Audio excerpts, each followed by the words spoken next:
मैं पहुंच गया। अगली बार देख लूंगा। हमें शुद्ध पानी के लिए तालाब के मध्य से पानी लेना होगा।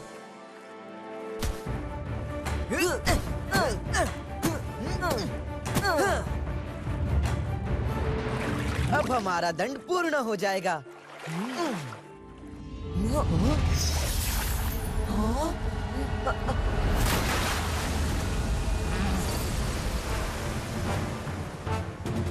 तुमने मेरे ताल से बिना आज्ञा जल लेने का दुस्साहस कैसे किया? तुम्हें इस चोरी के लिए दंड मिलेगा। हमारी अज्ञानता के लिए क्षमा करें यक्षदेव। हम तो केवल अपने गुरुदेव की आज्ञा का पालन कर रहे थे। अब तो केवल दंड मिलेगा।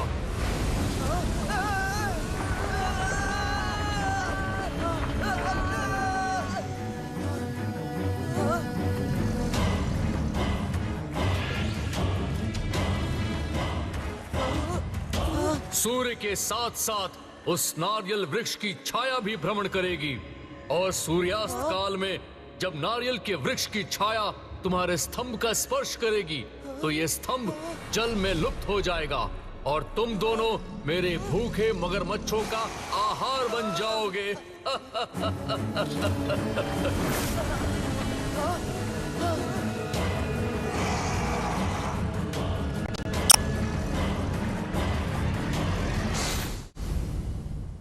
बालकों, आगे का पाठ सूर्यास्त उपरांत। गुरुवर, नकुल सहदेव अभी तक नहीं लौटे। यदि आपकी आज्ञा हो तो हम लुप्त गुप्त ताल जाकर उन्हें देखकर आएं। जाओ, किंतु जल लेने व लाने में उनकी सहायता नहीं करोगे? धन्यवाद गुरुवर।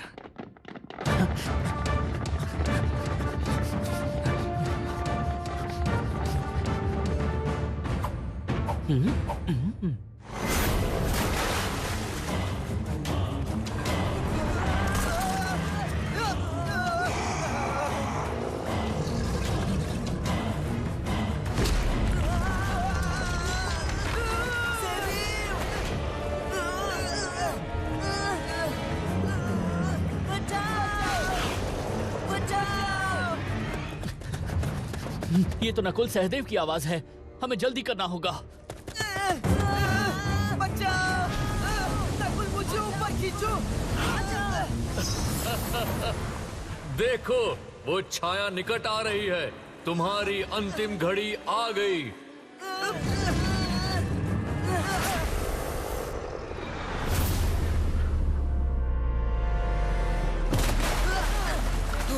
हमारे भ्राता आ गए।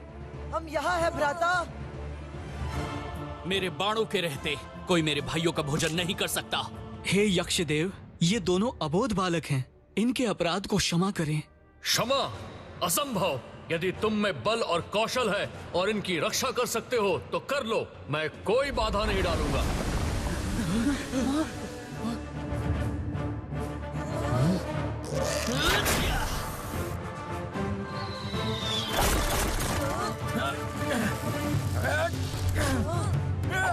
नकुल सहदेव, रस्सी पर से चल कर आओ।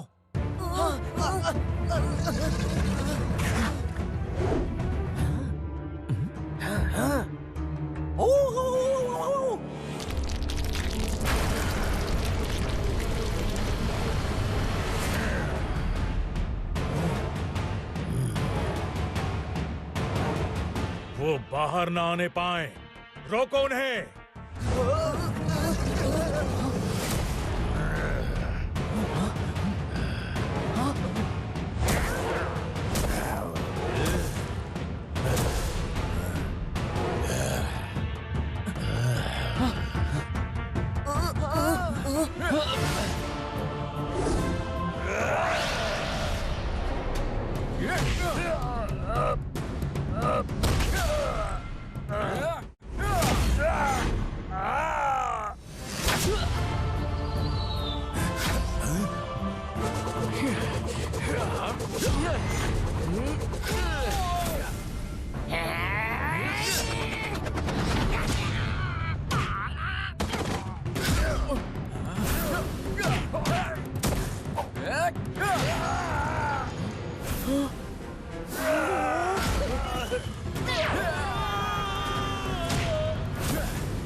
युद्ध तो जीवन भर करना है, पर ऐसे आम प्रतिदिन नहीं मिलते। आओ पेट भर आम खाते हैं।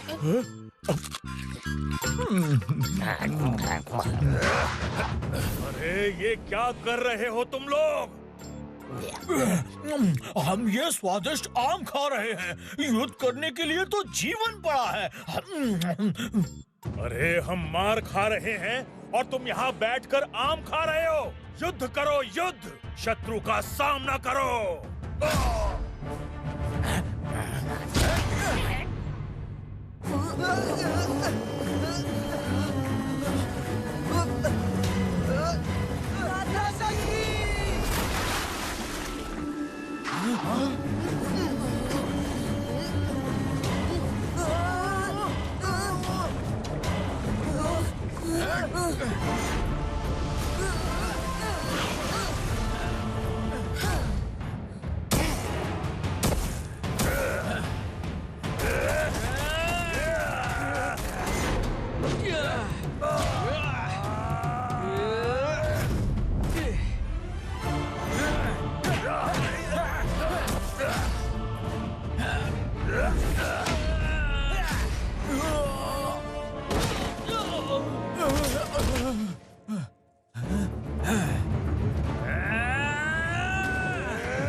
इस तालाब की वजह से ये सब हो रहा है। इस तालाब का तो मैं नामो निशान मिटा दूंगा।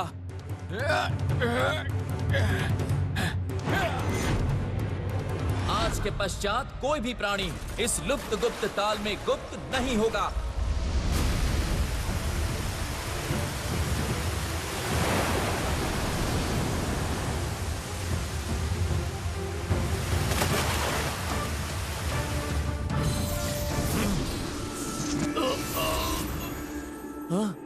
तुम धन्य हो महाबली भीम। मैं एक विद्याधर था जो एक शाप के कारण इस ताल के बंधन में था। आज तुमने मुझे मुक्त कर दिया। तुम्हारा मंगल हो। मैंने सब देख लिया। ये भी एक परीक्षा थी और तुम पंच पांडव उसमें उत्तीर्ण हुए। अब आज का प्रश्न, इस अनुभव से हमें क्या शिक्षा मिलती है? मैं बताऊं गुरुवर, यही कि हमें आश्रम में बंदर कदापि नहीं लाना चाहिए। तुमने कुछ नहीं सीखा। आज की शिक्षा ये है कि बंधुत्व में बल है। यदि हम एकता रखें तो हमें कोई परास्त नहीं कर सकता। हमें इन पर गर्व है और इन्हें छलने वालों का निर्णय हम आश्रम चलकर करेंगे। गुरुवर क्षमा, हम अन्यथा ऐसा कृत्य नहीं करेंगे। वचन गुरुवर, वचन।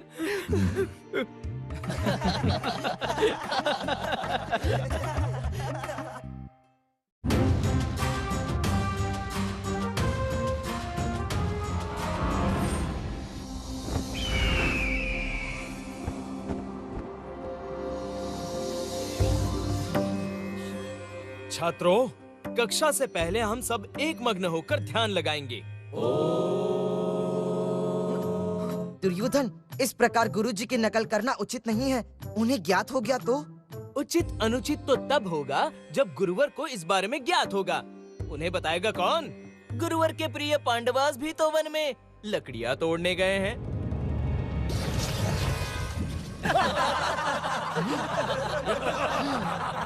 रुको, हमारी हंसी में ये अलग हंसी किसकी है?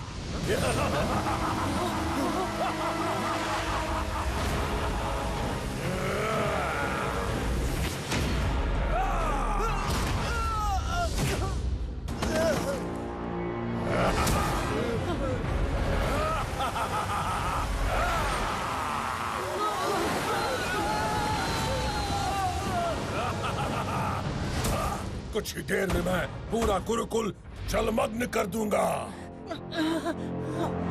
रुक जाओ, तुम कौन हो?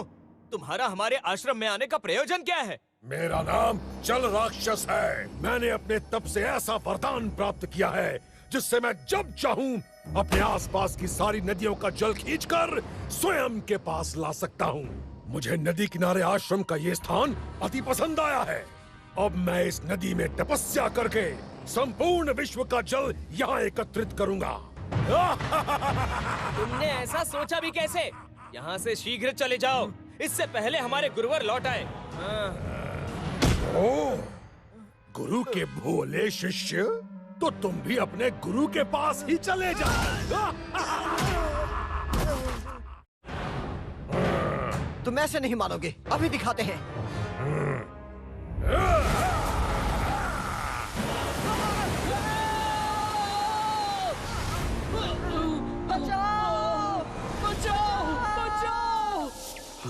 लगता है आश्रम में कुछ गड़बड़ हो रही है।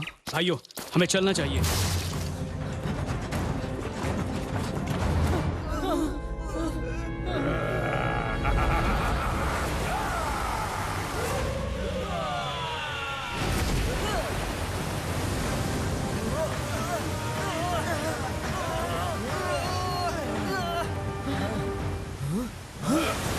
ये आ गए।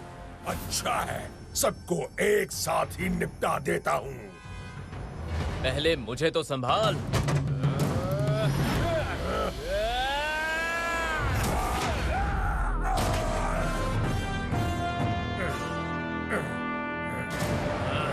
नादान बालक, मैं तुम्हें एक क्षण में समाप्त कर दूंगा।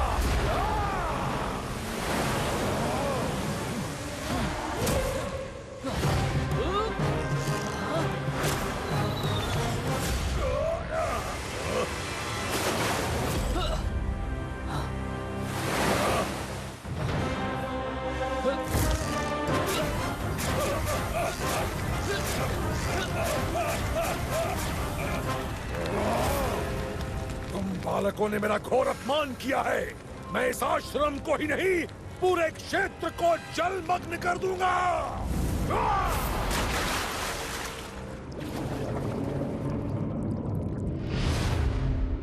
और उसने ये भी कहा है कि पूरे क्षेत्र को जलमग्न कर दूंगा। क्या जल राक्षस? मुझे उसके बारे में ज्ञात है। उसे जल के भीतर परास्त करना असंभव है।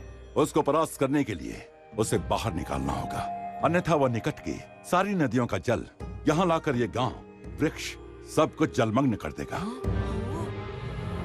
गुरुवर, अब आप आ गए हैं तो हमें किसी बात का भय नहीं है। मैं अभी उस जल राक्षस को जल से बाहर खींच कर लाता हूँ। दुर्योधन रुको। रुको। दुशासन, आप भी।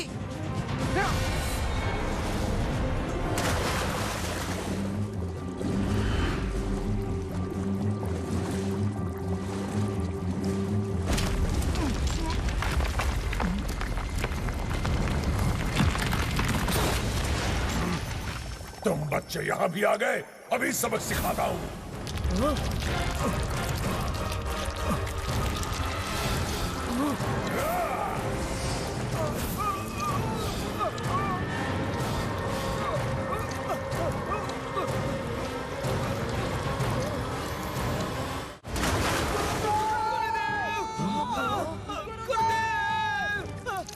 हिलना मत। क्या तुम मेरे मुख पर तीर से वार करोगे? नहीं नहीं नहीं नहीं, नहीं, नहीं।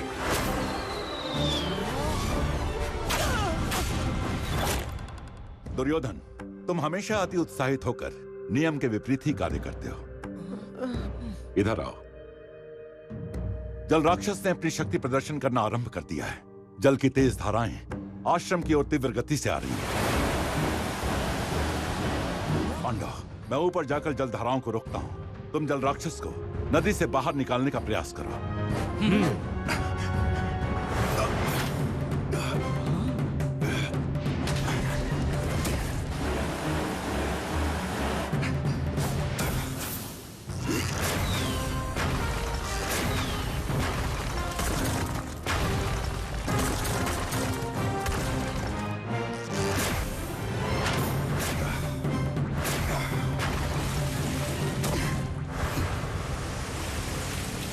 भाइयों, हमें समय व्यर्थ किए बिना जल राक्षस को नदी से बाहर लाना होगा।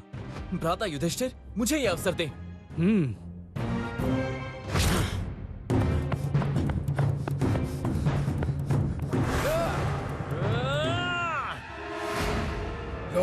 और एक आ गया।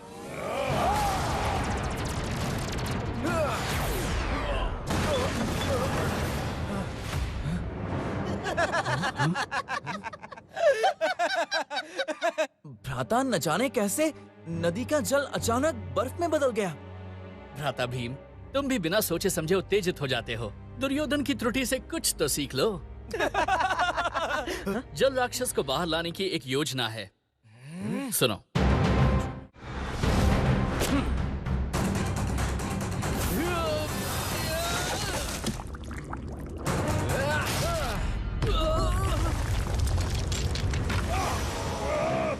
समाप्त करो ये ध्वनि।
गुरुदेव आ गए।